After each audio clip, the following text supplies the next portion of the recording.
आप वसुंधरा राजे का हालत देख लीजिए, वो तो बेचारा चीफ मिनिस्टर है शिवराज सिंह चौहान, उसकी तो ऐसी बेइज्जती की है। खुद प्रधानमंत्री हैं अभी 2023 में और घोषणा कर रहे हैं 2047 से ज्यादा किसानों, वो ऐसे नहीं पीछे हुआ है। वो आकर के जो एकदम आंसू, हरियाली आंसू लेकर के आंख में, नहीं मैं किसानों को समझा। मैं आपको बताऊं कि बीजेपी का एक नेता है, उसने सिक्योरिटी कंपनी खोल ली है।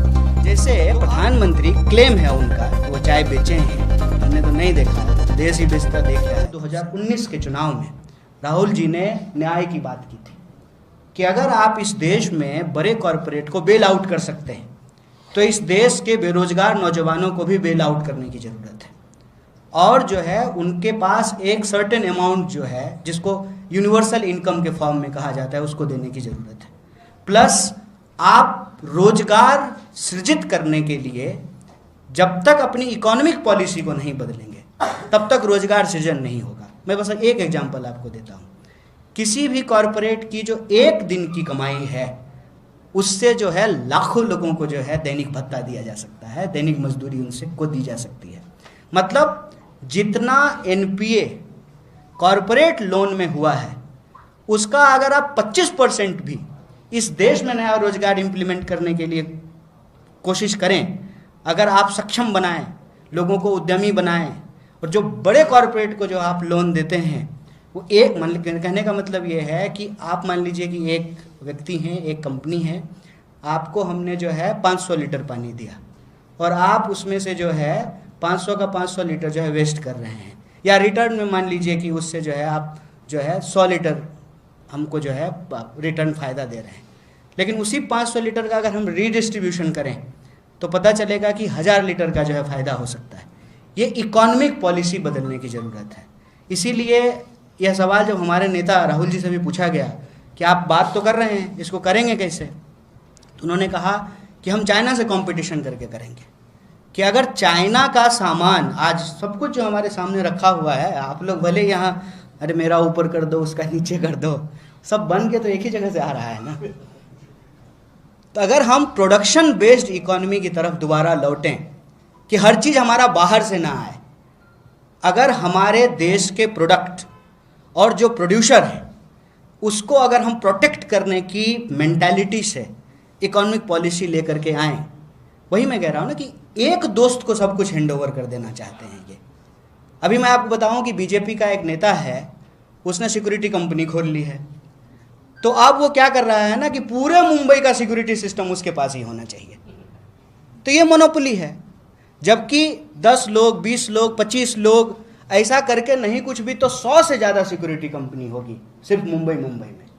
इकोनॉमी को ईमानदारी से अगर समझेंगे तो हम यह बात समझ सकते हैं कि सारा जो सप्लाई है वो एक तरफ जो है डाइवर्ट कर दिया गया है, उसका रीडिस्ट्रीब्यूशन करने की ज़रूरत है। कि एसबीआई का सारा पैसा एक व्यक्ति के पास नहीं जाएगा, एलआईसी का सारा शेयर जो है एक व्यक्ति के पास नहीं जाएगा। ये जो एक कहते हैं ना कि कंपटीशन को आप लेवल प्लेइंग ग्राउंड पे रखिए, कोई भी कॉम्पीट करके आ सकता है। जैसे प्रधानमंत्री क्लेम है उनका कि वो चाय बेचे हैं, हमने तो नहीं देखा है, हमने तो देश ही बेचता देख रहा है तब से जब से आए हैं। तो अगर ये लेवल प्लेइंग फील्ड नहीं होता तो फिर वो कैसे प्रधानमंत्री बनते। तो लेवल प्लेइंग फील्ड अगर हम बनाएंगे तो हम युवाओं के लिए नए तरह के रोजगार का सृजन कर सकते हैं। जो बेल आउट हम एक व्यक्ति को कर रहे हैं उससे हम लाखों लोगों को कर सकते हैं। और हम अपने प्रोडक्शन को, हम बार बार बोल रहे हैं, अपने प्रोड्यूसर और प्रोडक्ट को बचा करके जो ग्लोबल कंपटीशन है उसमें हम ऑलरेडी जा रहे हैं। ऐसा तो नहीं है कि इसरो आज बन गया, ऐसा तो है नहीं। आप सब भी तो किसी स्कूल में पढ़े ही होंगे, आपको भी तो पोलियो का टीका मिला ही था ना। तो जब उस समय कोविड आया ही नहीं था तो इंदिरा गांधी आपको जो है कोविड का टीका कैसे दिलवा देती। तो जिस समय जो बीमारी थी उसी समय ना उसका टीका बनता। तो पोलियो का टीका मिला था कि नहीं मिला था। तो आज कोविड आया है तो कोविड का टीका मिला है। देश आज नहीं पैदा हुआ है ना, मैंने एम्स बने, आईआईएम बने, इसरो बना, सड़कें बनी, मुंबई बनी। आपने जो है इस मुंबई को जो है फैलते हुए देखा है, ये 2014 से तो नहीं शुरू हुआ है। तो ये जो एक बड़ा बदलाव आया है कि हर चीज़ को मोनोपोलाइज कर लेना है, हर चीज़ को। सिनेमा को मोनोपोलाइज कर लो, आर्ट को मोनोपोलाइज कर लो, मीडिया को मोनोपोलाइज कर लो, बिजनेस को मोनोपोलाइज कर लो, पोर्ट को मोनोपोलाइज कर लो, एयरपोर्ट को मोनोपोलाइज कर लो। उसके बाद इनका नेक्स्ट प्लान जानते हैं क्या था? एग्रीकल्चर को मोनोपोलाइज कर लो। वो तो भला हो किसानों का कि वो जान गंवा करके 700 किसानों की मौत हुई है उस पूरे के पूरे आंदोलन में। 700 से ज़्यादा किसानों, वो ऐसे नहीं पीछे हुआ है। वो आकर के जो एकदम आंसू, घड़ियाली आंसू लेकर के आंख में, नहीं नहीं मैं किसानों को समझा नहीं पाया कि डरा नहीं पाए ना, तो उनको वापस लेना पड़ा। हर चीज़ को सेब मोनोपोलाइज कर लिया, दाल मोनोपोलाइज कर लिया, जीरा मोनोपोलाइज कर लिया, तेल मोनोपोलाइज कर लिया, बिजली मोनोपोलाइज कर लिया, तो स्वाभाविक रूप से क्राइसिस होगा ना, अनएम्प्लॉयमेंट बढ़ेगा जब आप इनकम का रीडिस्ट्रीब्यूशन नहीं करेंगे। तो हमको इसका रीडिस्ट्रीब्यूशन करना है। और एक बात और आपको कह रहे हैं कि उतना ही बोलें जितना इम्प्लीमेंट कर सकें। ये हम नहीं कह रहे हैं कि जो है हम फ्री में सिलेंडर दे देंगे, 500 रुपये में देंगे। आप देखिए कि उस पूरे के पूरे घोषणा पत्र को देखेंगे तो वो पीपल्स सेंट्रिक है और इम्प्लीमेंट हो रहा है। छत्तीसगढ़ में, हिमाचल में हमने कहा कि ओल्ड पेंशन स्कीम लागू करेंगे। ओल्ड पेंशन स्कीम लागू हुआ है। क्यों लागू हुआ है? सिंपल सी बात है कि यहाँ एमएलए साहब हैं, पेंशन मिलता है यहाँ इधर भी है। आप मास्टर साहब को पूछिएगा, कांस्टेबल को पूछिएगा। तो जब नेता को पेंशन मिलेगा तो टीचर को क्यों नहीं मिलेगा? लीडर को पेंशन मिलेगा तो टीचर को पेंशन नहीं मिलेगा, कांस्टेबल को पेंशन नहीं मिलेगा। और यही खेल बस समझना है कि अगर सरकारी सिस्टम इतना खराब है कि सरकारी रेलवे नहीं होना चाहिए, सरकारी एयरपोर्ट नहीं होना चाहिए, सरकारी अस्पताल नहीं होना चाहिए, तो फिर सरकारी संसद क्यों बना रहे हैं 20,000 करोड़ का? सिंपल क्वेश्चन है ना।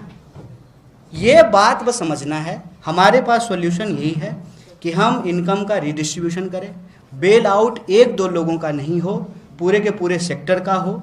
और वेलफेयरिज्म सरकार की जिम्मेवारी है, वो वेलफेयरिज्म हमको करना पड़ेगा।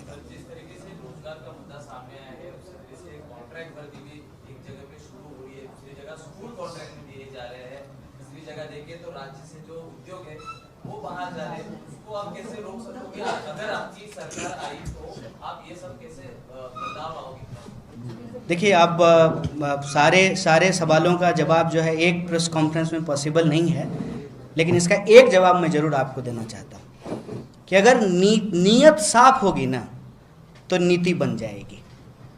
नीयत अगर था देश के नेताओं का कि इस देश में जमहूरियत लागू करना है तो नीति बन गई।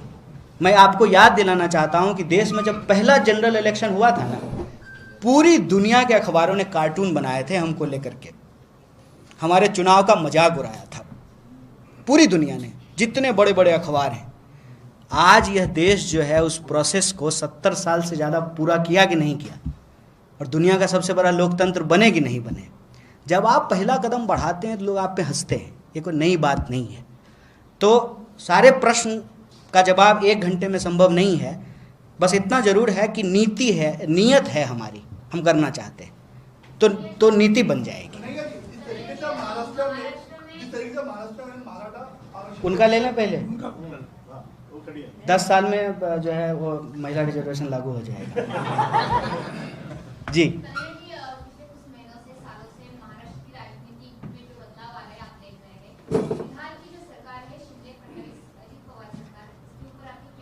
नहीं, क्यों 3 आदमी का नाम ले रहे हैं? तो अमित शाह की सरकार है।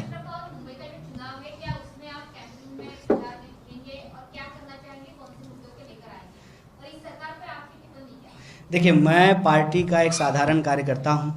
पार्टी मुझे अंडमान निकोबार भी भेजेगी ना, तो वहाँ भी जा कर के जो है प्रचार करेंगे, काम करेंगे। और महाराष्ट्र और मुंबई तो कौन नहीं आना चाहेगा, उसमें तो कोई दो राय ही नहीं है। इस सरकार पे देखिए हम क्या टिप्पणी करेंगे। महाराष्ट्र का बच्चा बच्चा इस सरकार को समझ गया है, बच्चा बच्चा। और ये बात जो है मैं आपको याद दिलाना चाहता हूँ। आप अच्छा सवाल आपने किया। वॉशिंग मशीन की बात सबसे पहले मैंने मुंबई में ही टीवी के कार्यक्रम में कही थी, कई साल पहले, आज नहीं। और आज जो है वो रियलिटी आप सबके सामने है। एक प्रश्न बस आप सबको, हम सबको पूछते रहना चाहिए कि अगर कोई व्यक्ति भ्रष्टाचारी है तो भ्रष्टाचारी है, वो जो है इस दफ्तर से निकल करके बाजू वाले दफ्तर में चला जाएगा तो वो भ्रष्टाचारी रास्ते में सदाचारी कैसे बन जाता है? सिंपल सा एक सवाल है। ऐसा कौन सा डिटर्जेंट है कि इतना जल्दी धुलाई कर देता है? जितना बात बीजेपी बोलती थी, सब विपक्ष के जो है, जो राजकरण करने वाले लोग हैं उनके खिलाफ, वो सारी बात जो है वो बोलना बंद कर देती है वो व्यक्ति अगर उसके साथ जा कर के बैठ जाता है। और मैं तो जो है बहुत, मुझे तो बड़ी संवेदना है फडणवीस जी से, सच बता रहा हूँ ईमानदारी से। क्या किया है बेचारे के साथ, और सिर्फ उनके साथ नहीं किया है। आप वसुंधरा राजे का हालत देख लीजिए, वो तो बेचारा चीफ मिनिस्टर है शिवराज सिंह चौहान, उसकी तो ऐसी बेइज्जती की है। खुद प्रधानमंत्री हैं अभी 2023 में और घोषणा कर रहे हैं 2047 का। ऐसा लगता है कि अमृत लेकर के आए हैं, 2047 तक यही रहेंगे। इतना कॉन्फिडेंस लाते कहाँ से हैं? अब मैं रूबिका लियाकत तो हूँ नहीं कि मैं पूछ लूँ कि आप थकते क्यों नहीं हैं, तो ये तो मुझे नहीं पता है कि कहाँ से लाते हैं। ठीक है ये, लेकिन आप हालत देखिए, चुनाव लड़ा, मेहनत किया बेचारा जो है देवेंद्र, क्या नाम, फडणवीस, देवेंद्र फडणवीस। हाँ, एक्चुअली उनसे ज़्यादा ना उनकी जो धर्मपत्नी है ना, उनका वीडियो वायरल होते रहता है, तो जो है ना मुझे उनका नाम ज़्यादा याद रहता है, सॉरी। तो उनके साथ तो बहुत धोखा किया है, अपनी पार्टी ने धोखा किया है।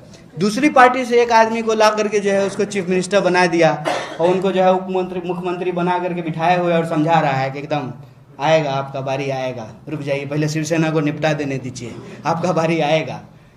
यहाँ पे उनसे बस एक गलती हो रही है कि वो महाराष्ट्र के लोगों को टेकन फॉर ग्रांटेड ले रहे हैं। वो टेकन फॉर ग्रांटेड इसलिए ले रहे हैं, इस बगल में है गुजरात, थोड़ा घूम लेते हैं अमित शाह आकर के, थोड़ा महाराष्ट्र का इतिहास उनको मालूम होना चाहिए। ये किसकी धरती है?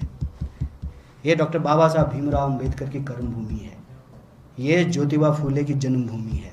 यहाँ एक से एक संत महात्मा हुए हैं, वीर योद्धा छत्रपति शिवाजी महाराज की भूमि है। ये बात याद नहीं है उनको शायद। जब देश में लोग अंग्रेजों का नाम लेने से घबराते थे ना, तब अगर कहीं विद्रोह की ललकार उठी थी, वो धरती है महाराष्ट्र।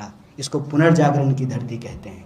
मुझे पूरा भरोसा है कि इन लोगों ने जिस तरीके से मराठी मानुष को टेकन फॉर ग्रांटेड लिए हैं, इसका जो है बदला महाराष्ट्र के लोग जरूर लेंगे, इनको मजा जरूर चखाएंगे। और इस बात का अंदाजा शायद इनको है, इसीलिए तो बीएमसी का चुनाव नहीं हो रहा है।